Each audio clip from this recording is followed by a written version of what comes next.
সুন্দর জামা কাপড় পরলে বলেছিলাম আগেও যে মনটা অনেক ভালো হয়ে যায়। ঠিক তেমনি আমি আজকে আরো একটা সুন্দর জামা পরে চলে আসছি।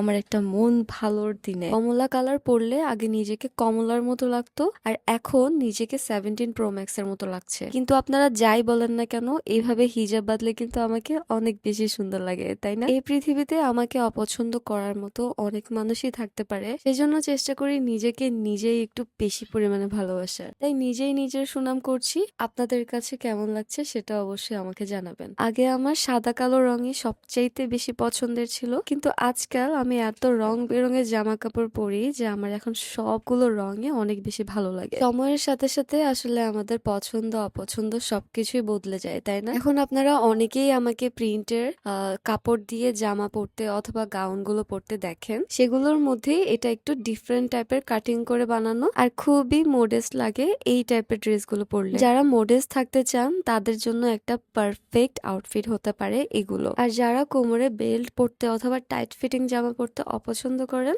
তারাও কিন্তু এই ড্রেসগুলোকে অনেক বেশি পছন্দ করবেন। আর আমার ড্রেসের সাথে পরা হিজাব আর নিকাবটাও কিন্তু আপনারা ফুল আউটফিটের সাথে একসাথে একই জায়গা থেকেই নিতে পারবেন। আর আমার মতো এই স্টাইলিং করে হিজাব বাঁধতে চাইলে অবশ্যই আমি আপনাদের সাথে একটা টিউটোরিয়াল শেয়ার করব, যেটা অলরেডি আপনারা চাচ্ছেন।